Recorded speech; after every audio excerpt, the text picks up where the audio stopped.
Welcome everyone back to another Dragon Ball Z Dokkan Battle video. Here today we are going to go ahead and take a look at the Christmas celebration that was just announced on the Japanese version of the game.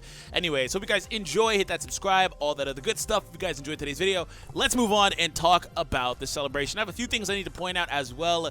So let's go over to, because it doesn't actually show up for me right now on this site, so I just had to have the account open. So excuse me, that was a mistake.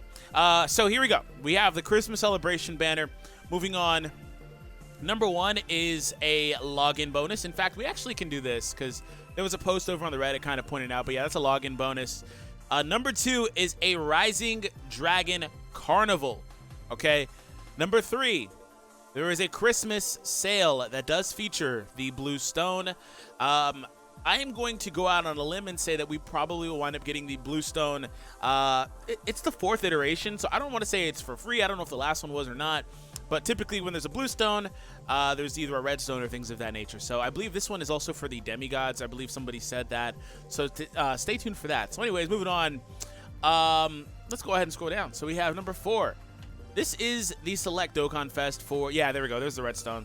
So these are the Dokkan Fests that you would be able to choose with these stones. The blue one, again, the demigods, which is these two units in the front image, the Goku and the Vegeta.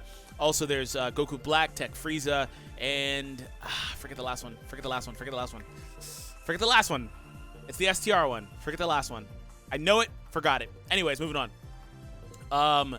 There's also the red ones. So the Red Stone offers the original Dokkan Fest units, the ones that do have the EZA. All of them, I believe, except for Gogeta. I think he's the only one that isn't a part of this. So you'll be able to do that. And again, this stuff goes up pretty much today. So anyways, the return of the Lord Slug event, the return of the BROLY event. Also, JP now gets the additional beyond rank 120 rank rewards, which Global, I believe, still is waiting for like the last couple of those. But, excuse me, for the most part, it's going to be the same thing. So I said this whenever Global got this a few weeks ago, that during the next celebration, JP should get it. And JP is, in fact, getting that. And then we have right here, I believe this is... let's go back up, because I don't know what number 9 is. I wanted to say Dokkan Fest something. 3-day vacation special mission. So, 3-day missions. So that's cool, I guess. Featuring some pretty cool items. And there's Dokkan Battlefield as well. So we got a lot of stuff. Again, no word on anything related to the LRs, well, other than the trunks that came out last night, which that's a good segue for Goresh's translation. So last night we had a translation. It was kind of rough. It wasn't the best translation. No, not a shot at anybody, but there was a few things that were kind of missing there, apparently, which is why Goresh went ahead and clarified. So I'm going to go over this briefly, but there was no word on any of the Gogeta or BROLY stuff or things of that nature, SSG, Vegeta, whatever you may be looking for in relation to the movie. The movie is officially out in Japan. A lot of people have already seen it in Japan. Also, there is the early showing in LA today. So a lot of your favorite YouTubers, myself not included, unfortunately, because I didn't know about it, we'll be going out to go see the movie today as well. So there's going to be either an influx of news soon, or there's going to be something like around the time that Global gets it. That's just kind of the timeline for this stuff. But I don't think that they're going to miss the opportunity to put something out. Now, over the course of the last couple of days, we saw Global's winter campaign celebration.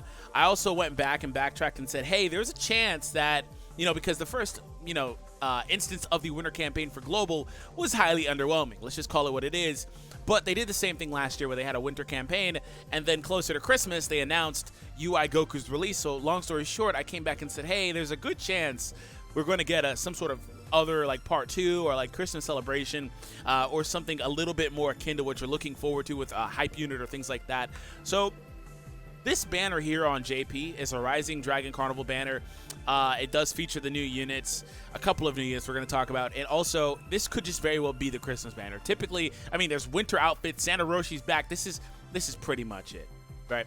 So I don't know what they're going to do as far as the other stuff goes. But interesting announcement here, or a lack of announcement here, is that there is no Dokkan Fest Live in here. So they didn't announce another Dokkan Fest unit. And in fact, I believe that Goku Black leaves... I can actually see when Goku Black leaves. That is definitely not Goku Black. In fact, let me just minimize this. Where was the last summon at? Goku Black's been out for a while now. He's definitely going to be gone before Christmas. So that's another thing to keep an eye on. Unless they're going to literally just let the Christmas banner, which, I mean, they've done it before. Unless they're just going to literally let the Christmas banner be the only banner that's live, then we just don't know. So Goku Black, he's been out since the 29th. He's been out for 2 weeks, literally. He'll be here for another 4 days. So he's definitely not going to be... It's weird because when you look at it, it's like, well, you'd expect another Dokkan Fest unit unless they're literally going to go the rest of the year without another one, right? So that's something to pay attention to and be aware of. Also, V-Jump comes out really, really soon. So this is something that this poster actually reminded me of. So shout out to Just Ninja here. V-Jump actually comes out really soon. And I believe in the past, they have actually shown some of the movie stuff in the V-Jump and stuff like that. They always, you know, spoil new stuff and, you know, stuff like that. So stay tuned for that. There's a lot. And the basic premise is that I'm trying to explain that even though you don't see what you want here, that doesn't mean it's a be-all, end-all. At the worst, long story short, we will be waiting until Global gets it on JP as well, which I don't really mind that too much. Again, you got to look at it from the perspective that it's more opportunities to save stones, and a lot of people are going to pick up stones for the King Kai missions that I'll go over in a moment. So anyways, let's take a look at Gorish's post here. Once again, they have decided to release information on the new celebration and cards while I'm in the middle of work.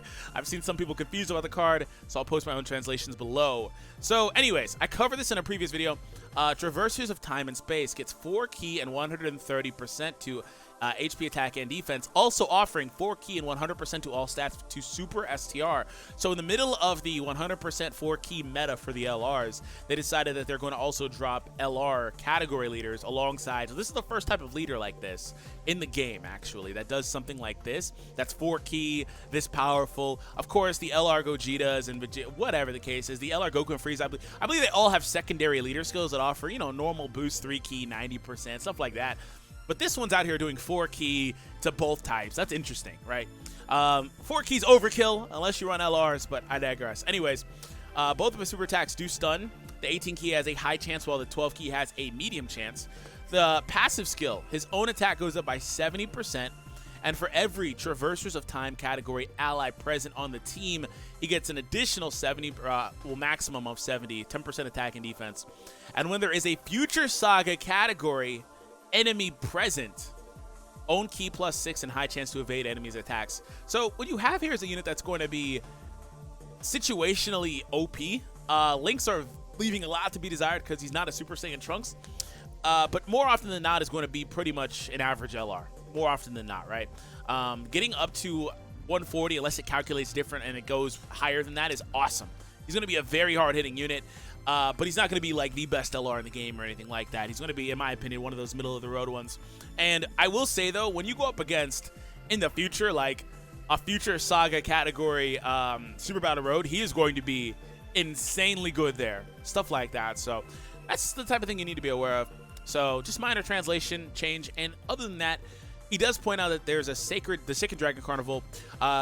You'll be rewarded with a Santa Roshi as well as a Trunks Kid in My card for every multi-summon performed, but there is no info on that card.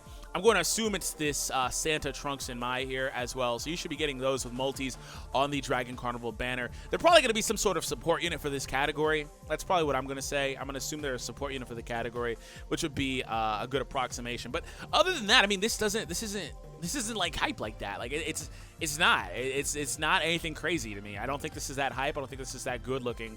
So last little thing before we get out of here.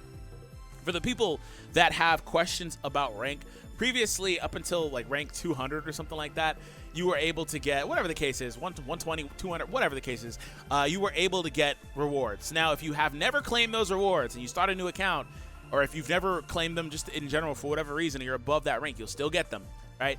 But from here, all the way up to rank 400 now, you will be able to get rewards. This mission does go live on the 26th of November.